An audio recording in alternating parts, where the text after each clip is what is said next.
on ABC.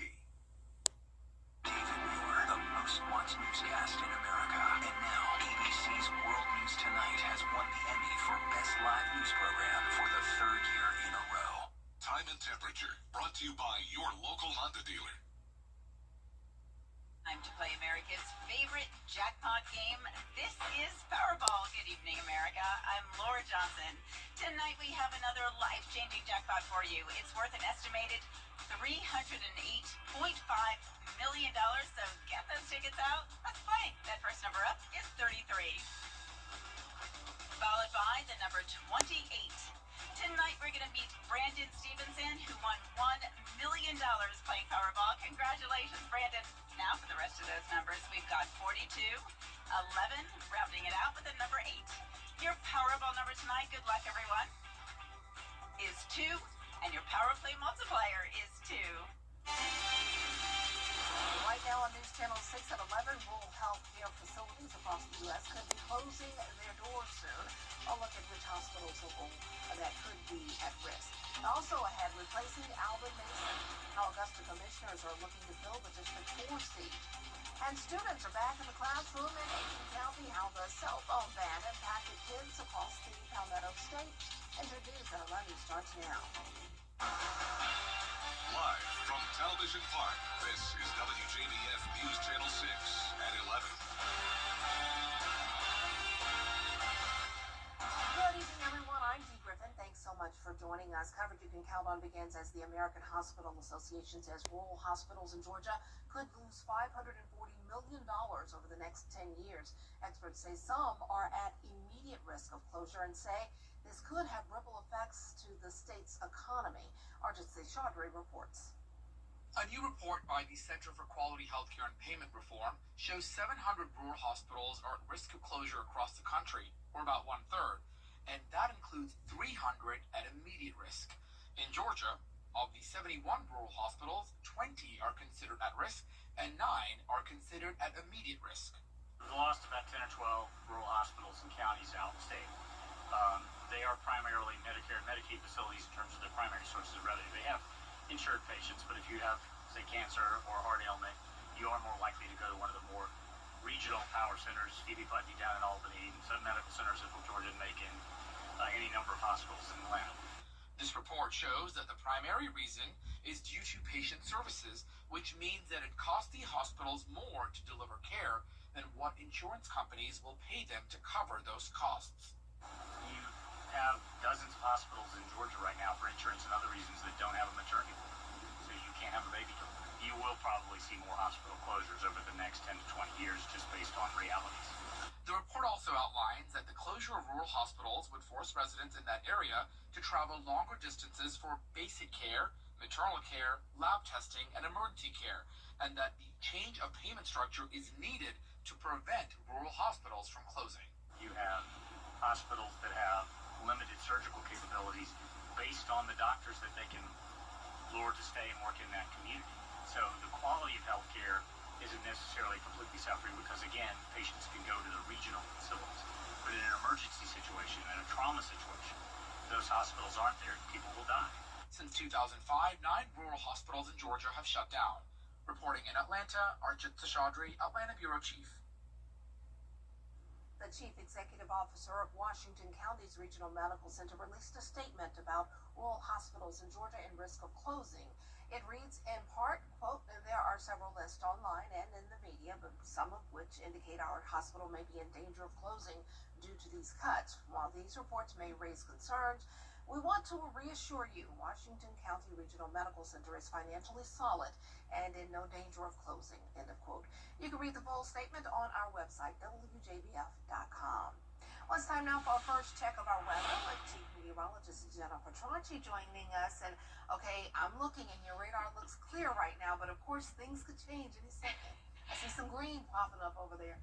I promise you, Dee, it is staying dry, at least for now. Now, this time tomorrow night may be looking completely different, but the storms we had earlier, they're done with. So you can see we had those light showers earlier, It's now completely dry, not a drop out there. And right now on our Terry Lambert Hyundai Skyview cam, it's a nice clear night. That's a view of Television Park. Now today's almanac shows that we picked up a 1/10 of an inch of rain today at Augusta Busch Field. We had a low of 75 and a high of 98. That puts us above average throughout the entire day. And right now it's still very warm out there with upper 70s through low 80s. 82 in McCormick and Evans, 77 in Millen and Swainsboro. Wrightsville, you're at 80 and 82 in Edgefield. Our heat index is still in the lower 90s in some of our northern counties. That's where it was the hottest today, north of I-20. It's where they received the least amount of rain. Some places stayed completely dry. But luckily our areas down towards the south that did see a lot of rain today cooled down a little bit. But those southern line counties will also be in a heat advisory again tomorrow for that heat index up to 105 degrees through 8 o'clock tomorrow evening. Now for the morning hours, we'll be in the mid to upper 70s, mostly clear. And looking ahead, we are still going to see those rain chances. A 70% chance of showers and storms on Tuesday. The temperatures go down just a tad Wednesday and Thursday, along with the rain chances also going down. And coming up, I'll have a look at your futurecast, so stay with us. But back to you, Dee.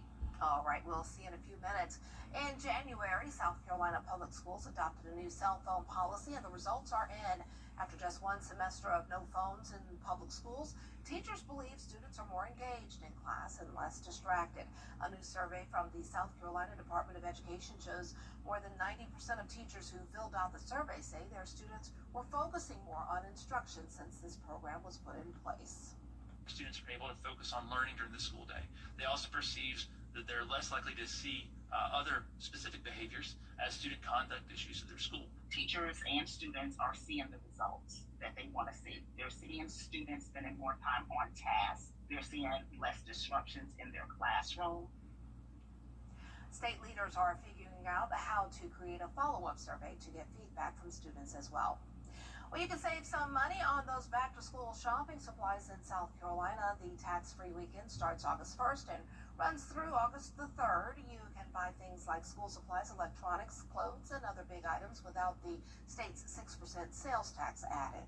We all know how much computers cost, how much it is to retool that wardrobe or a new pair of shoes, and so this is a great opportunity to make those purchases without having to pay sales tax or local tax. Items that aren't tax-free include cell phones, sporting equipment, cameras, glasses, cosmetics, or jewelry. The family of Xavion Wimberly is thanking the Richmond and Burke County sheriffs for their work after his tragic death.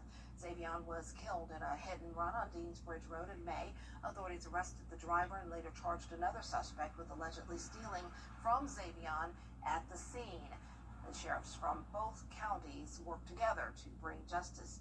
And today, what was taken from Xavion, including a necklace, his father says he had in the heel a necklace was sent back to the family, and the father says this will aid in the healing process.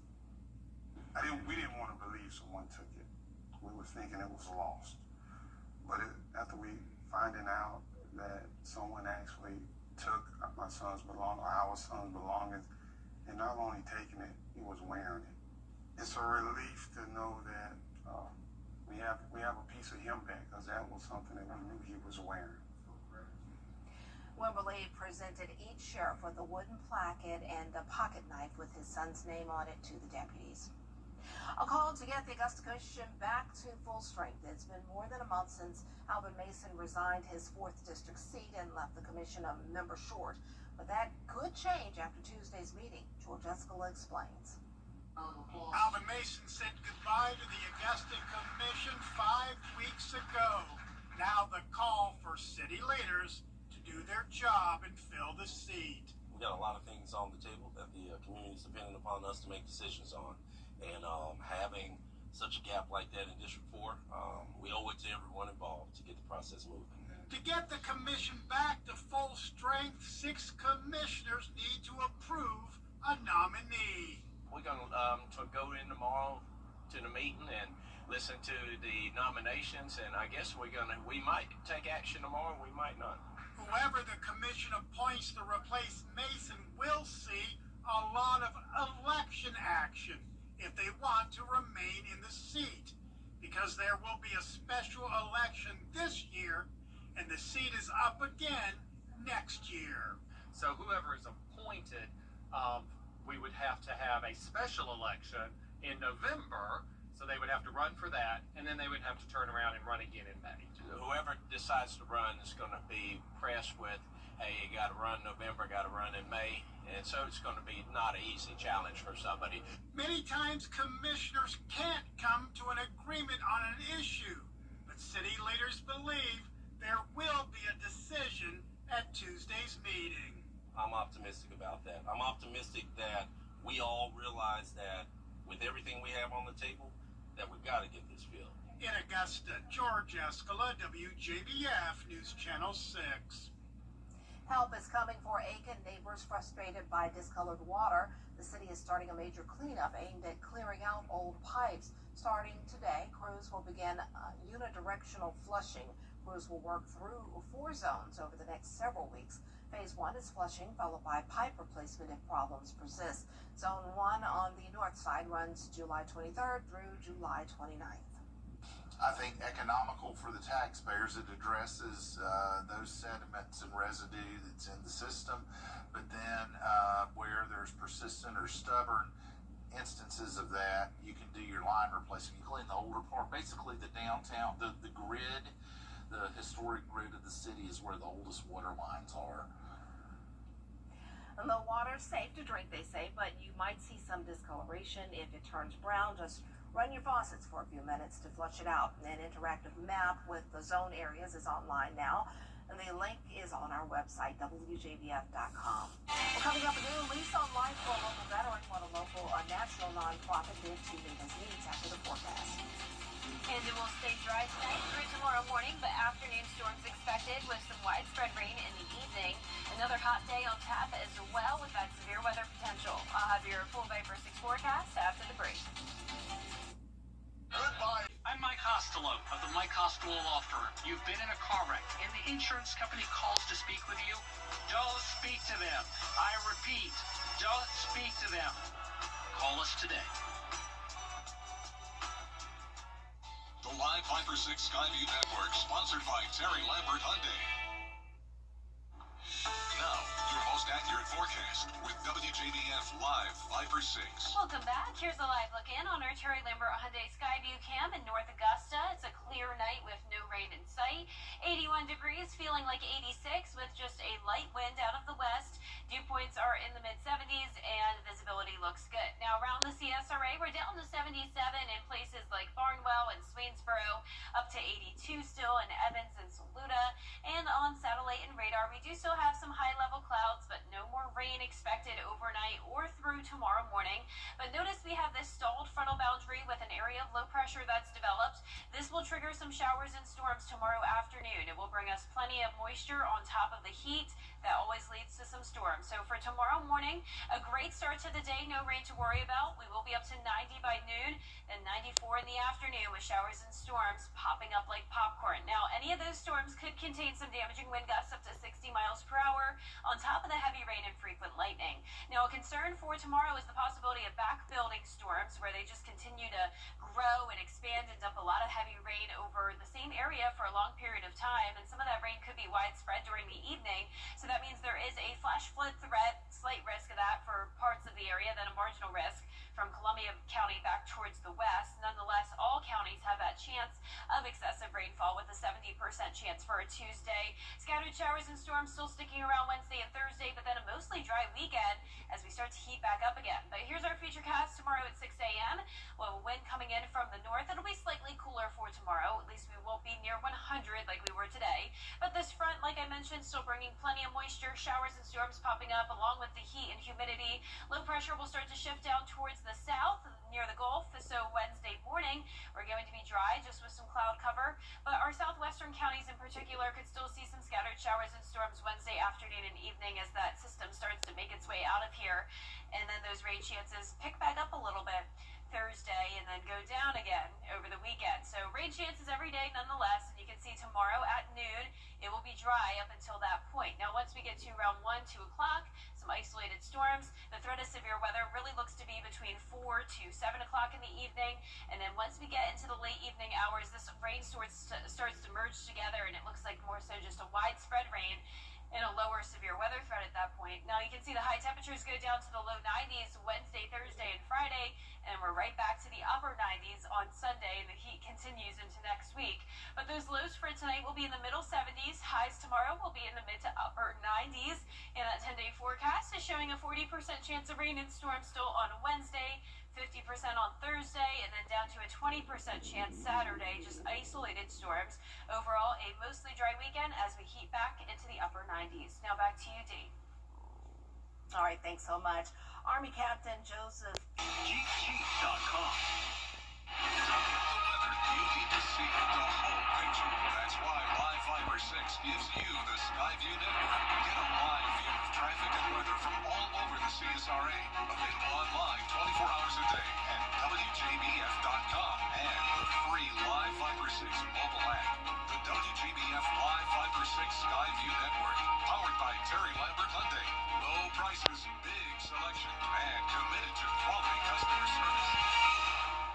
Attention viewers, CW6 is now available today on Fubo. It's never been easier to watch all your favorite CW shows, sports, talk, reality, and so much more. CW6.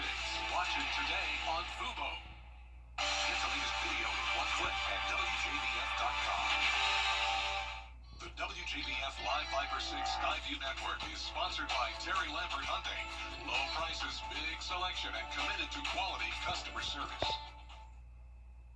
Now, WJBF sports coverage you can count on.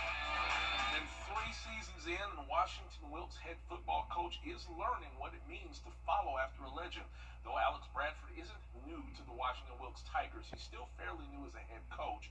Entering year 3 at the helm of the program after succeeding Georgia high school football legend Sid Fritz, Bradford is working to build back the always proud program into one that resembles some of those better squads from the 80s and 90s that regularly contended for region and state championships. Now, Washington Wilkes has had its first losing season since 2018 last year, still made the playoffs, 6 straight trips to the postseason, and despite a youthful roster, Bradford's not trying to see that streaky end. Luckily, me being on staff with Coach Fritz, it was an easy transition as far as our schemes, terminology, the kids' comfort. We're comfortable with the kids are comfortable with us. So other than following a legend that's got over 260 wins, it's been an easy transition in the building. We obviously want to get back in that winning tradition that he had going. Now, the Tigers will open their 2025 campaign when they travel to face another CSRA opponent in Hephzibah on Friday, August 15th. The Atlanta Braves, they could not find the win column in two of the 3 games they played against the New York Yankees. And sometimes the best thing you can do when struggling in sports is to just keep playing. Instead of the customary Monday break, Atlanta hosting the San Francisco Giants at Truist Park. Much better night from the jump. Braves bat smoking to start. Drake Baldwin smacks one to right that drives in 3 runs in the first inning. Nick Allen comes with a 2-run RBI, and Atlanta was up 5-1 at the end of the first, and they didn't slow down. They played 3 more in the 4th, and the Braves go on to win it tonight over the Giants 9-5. Back in action tomorrow, same time, same place.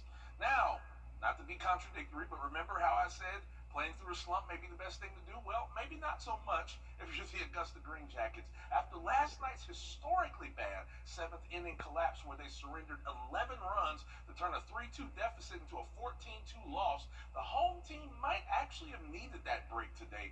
But it'll just be a day as they'll be back in action against Hickory for the next 6 nights on the road starting tomorrow at 7 p.m. But let's end with some good news from our favorite local franchise, Charlie Culberson.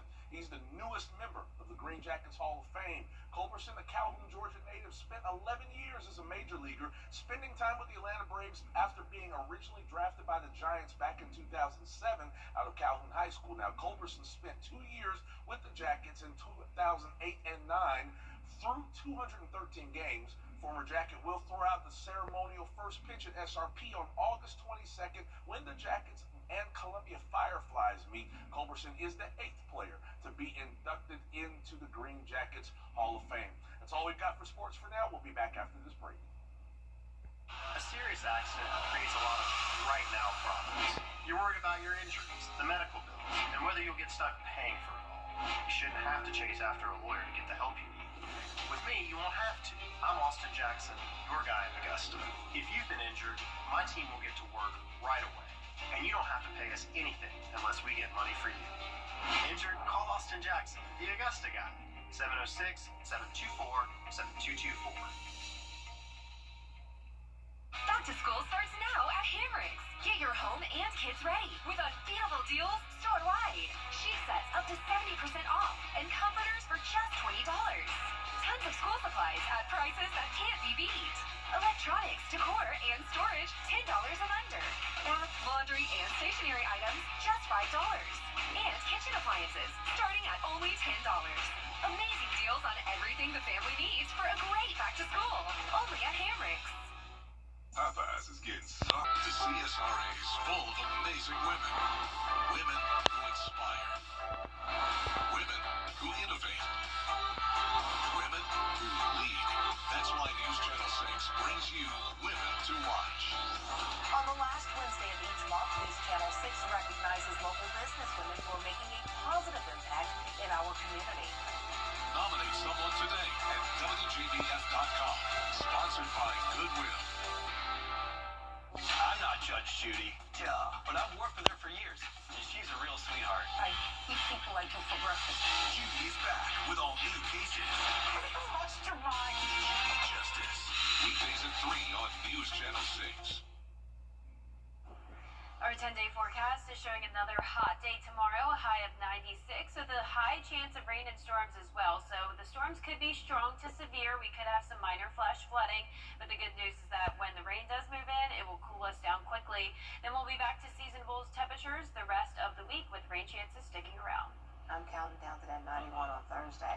Barstool Sports releasing their list of the top food to enjoy at the ballpark. I know it better be number one. Number one is obvious, and it wouldn't be a ball game, a baseball game, without grabbing one or several of these. Hot dogs, my favorite.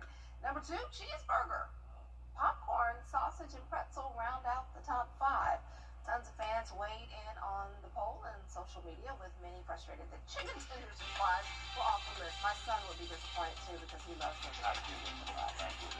Thanks for joining us. Have a good night.